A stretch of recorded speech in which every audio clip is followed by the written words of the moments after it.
Good morning. I'm really pleased to be able to do this, but before I do it, I want to say what a fantastic night last night was, and to sit through those awards. There were times when I thought, for God's sake, stop, because it just went on and on and on. But what it did was it gave me a speech. Because 35 years, some people, and I'm not going to tell you how many I have, but I think I'm probably the oldest person in the room, so it should tell you I'm got more than 35 years in.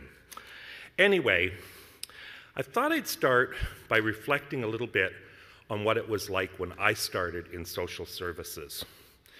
And it was called welfare. There was no social services. You were given a handout in a really miserly way. I'll share a story because it comes from an OMSSA convention. There was a fella who was a warden who used to come to every convention, and in those days, we're dressed very casually today, but in those days, all the wardens came in their warden's coats. And this man was about this high, and he had this flaming red coat. You couldn't miss him. And he comes over to me, and I was considered a left-winger in those days, probably still am, but in those days I was sure a left-winger. And he comes over to me and he says, you know, in our parts, the wife gives out the welfare. And I was absolutely stunned. But he said, and this was the second part, you know, some days when the boys come, he says, my wife just says to him, no, you're not getting any money today because you got to save up for a pair of jeans. Can you imagine that in 2015? But that's an actual true story, and that's how it was done. You were given what I would say a handout, and you were expected to believe that the handout was the best thing that ever happened to you.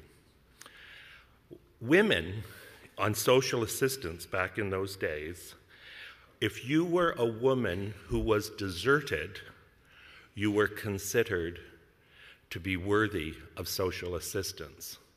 If you were a woman or a harlot who separated from your husband, you were given less social assistance, and in fact, were not eligible for FBA. You couldn't go on to the bigger system. This is only, folks, about 25 to 30 years ago. I mean, you can see change. You just can't even imagine those things in these days. I will tell you that there was absolutely no decision-making by clients. You were told what to do, how much you would get, when you would get assistance, when you wouldn't get assistance, et cetera, et cetera. I'll tell you a story about being called up by a radio station one day, and this will give you a sense of the climate and what people thought. I got a call from a radio station. The guy's last name was Green, and he was Hamilton's answer to Howard Stern. He was the sensational guy.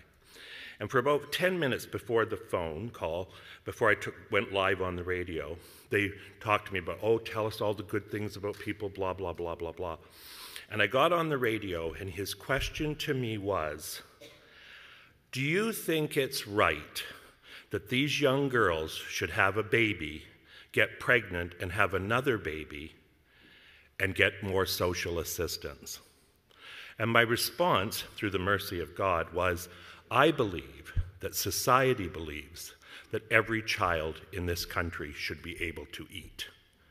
That's the kind of debate we were having just 25 to 30 years ago, whether people actually could get social assistance, and were they worthy of it, and was their behavior worthy of it. In the mid-70s, 80s, when did Ray come in? 1990? Oh, so that's a lot sooner than that. In the 1990s, a decision was made by the Ray government, which I believe changed the face of social assistance. The Ray government did away with home visits.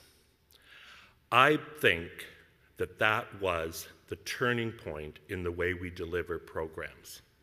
What happened The reason they did it, though, was not because it was the right thing to do. They did it because people on social assistance felt that welfare workers were intruding on their lives, that they were asking questions and seeking out information that we shouldn't have been privy to.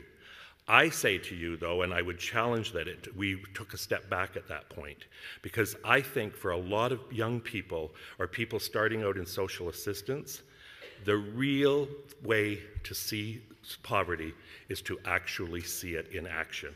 When you went into a person's home, you didn't have to know, you didn't ask yourself, do they have assets receivable? You could tell by the way they lived that they didn't have assets receivable. The interesting thing, though, I think about that was that it was the socialist government that actually turned to the more conservative approach. I now want to talk about the Harris years, and especially what happened to OMSSA. When Mike Harris was brought into town, how many of you were around in the Harris days? Oh, quite a few of you. Well, you'll remember this. Some of you won't. When Mike Harris came into town, he announced workfare. And he actually got elected in the 905 because he said he was going to put people, he was going to lower welfare rates and he was going to put people to work, they were going to work.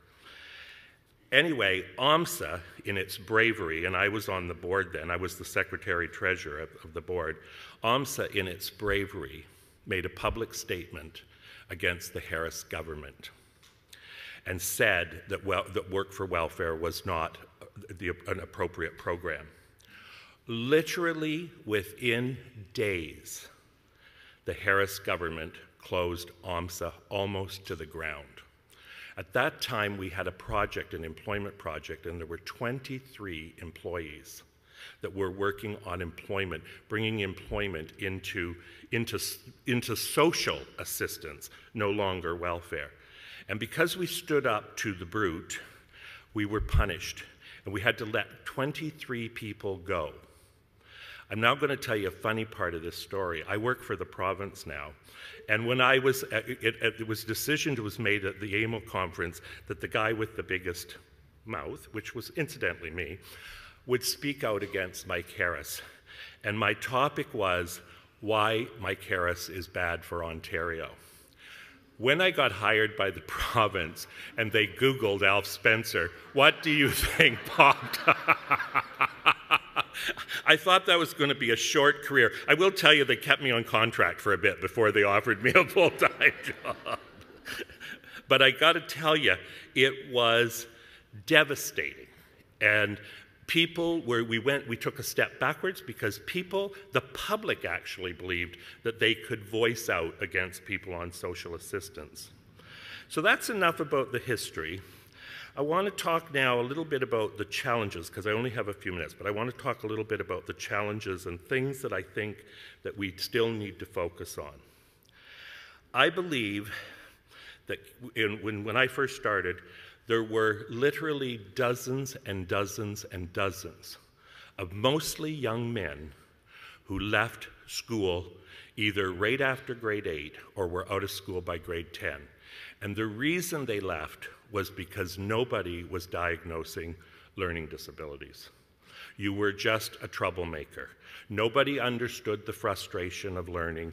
Nobody was helping those kids. And the only way out was to act out. So they either went the jail route, the drug route, and for sure left school route. The support of kids with learning disabilities, I think, has helped us to the point now where we have, I told you yesterday, 46,000 kids in colleges and universities that with disabilities. I think many of those kids stayed in school because we addressed learning disabilities, but we are still a long way from an open discussion on learning disabilities. We still consider learning disabilities the thing you don't want to talk about. You don't want to tell people that you can't read or that you can't do math, et cetera, et cetera. So I would say to you, in the businesses that you're doing, that always remember to think about the person who's in front of you, and are they actually hiding this inability to learn. The next challenge, and Kathy talked about it last night, is the whole area of mental health. We have to, in this province, get open and blunt and honest about mental health.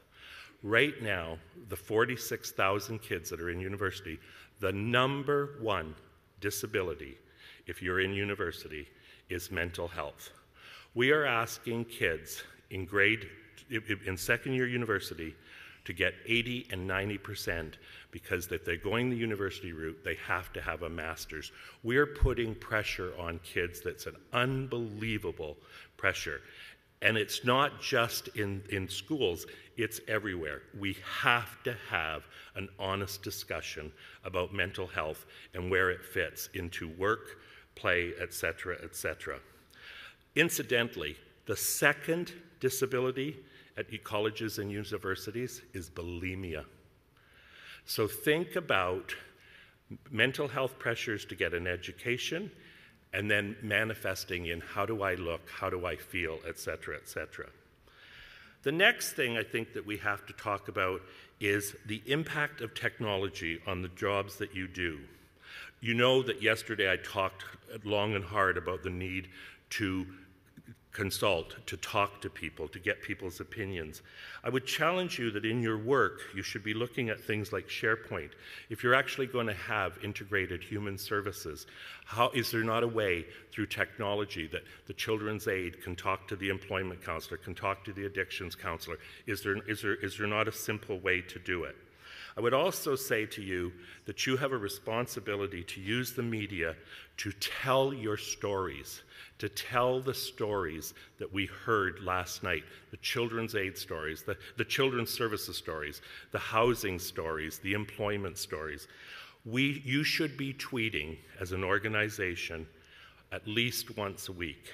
I would also challenge you to take those stories to your media, because many of you, if you work in Toronto, I can't get an accessibility story on page 89 of the Toronto Star unless somebody's criticizing us. But you in your small communities with your local newspapers, you should strive for at least one social services story in the paper at least once a month.